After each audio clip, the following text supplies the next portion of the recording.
without question, it's a step up from the Horizon League. You can see what's gone on already. I think the Valley's 12-2 going into tonight.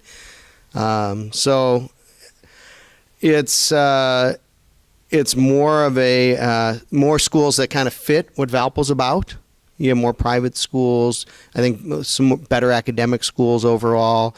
More schools in smaller towns. It's a better fit. The travel's about the same, but it's more schools that I think are more basketball-minded as well, have better basketball traditions overall. And the Horizon League certainly isn't a bad basketball league, but I think from top to bottom, it's a stronger league.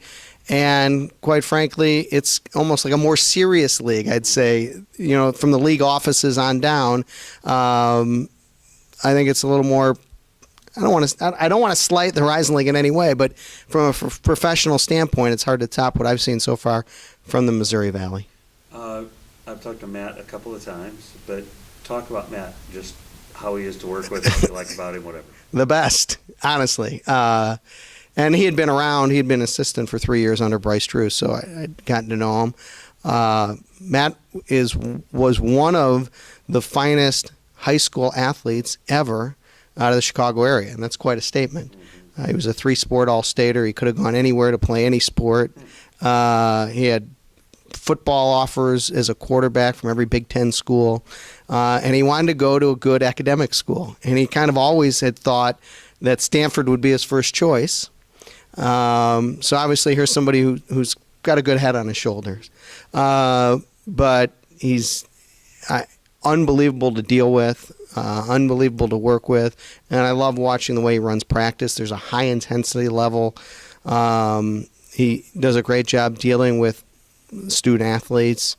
He's been nothing but first class with me, and I'm excited about the direction he's got this program going. He's done a phenomenal job recruiting. You'll see that the players that he has brought in, and most of the players who will be playing for Valpo this season are guys that he brought in since being head coach. There's been a big turnover, but really no drop-off from a talent standpoint.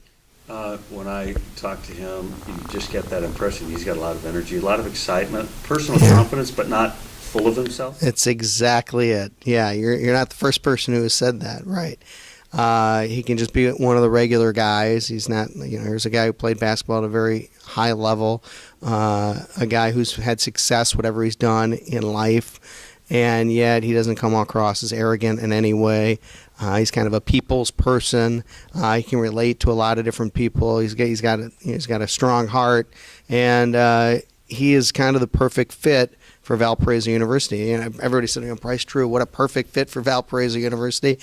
Chances are he'll eventually move on. How will we eventually find somebody who will be that perfect fit again? Unfortunately, they've done that. A lot of people have said to me, well, Valparaiso has taken this big step up into the Missouri Valley. Yeah. This is a team that's used to winning 25 games and going to postseason. I don't think they're going to be intimidated by the Valley. No, not at all. And, over the years, Valpo's played a lot of these teams and have beaten a lot of these teams. They beat Indiana State and they beat Missouri State last year on the road.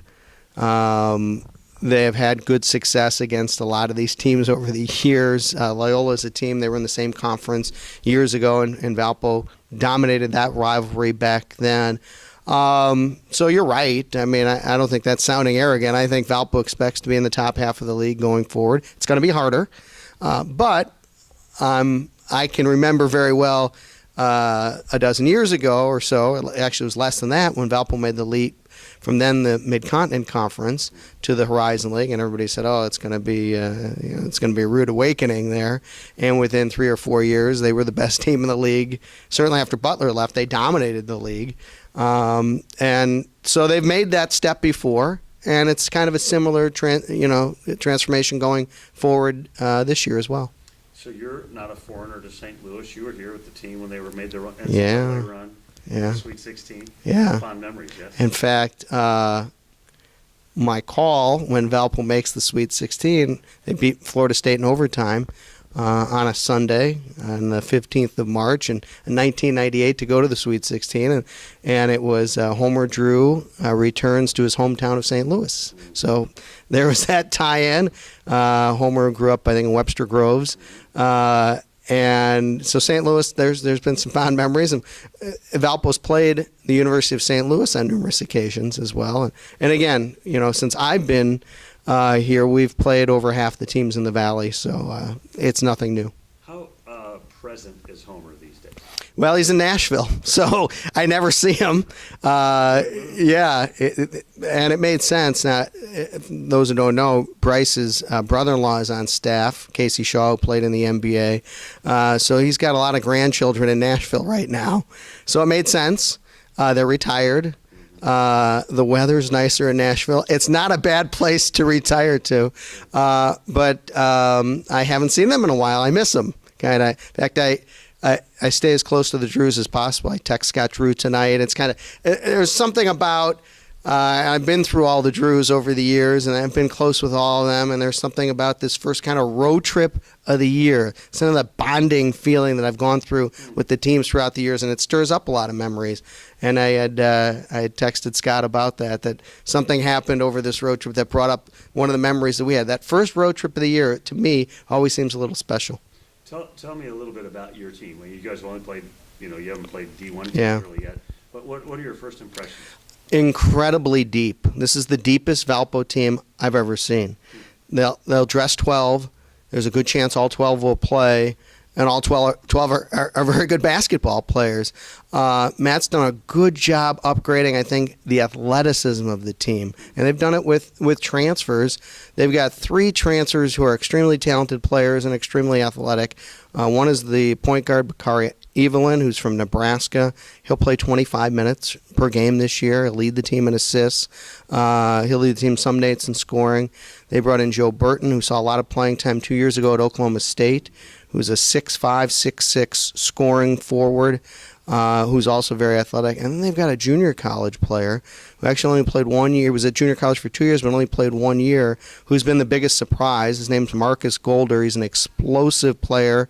He grew up on the West Coast in Portland, but in the first two games, he's hit 3 of 4 threes.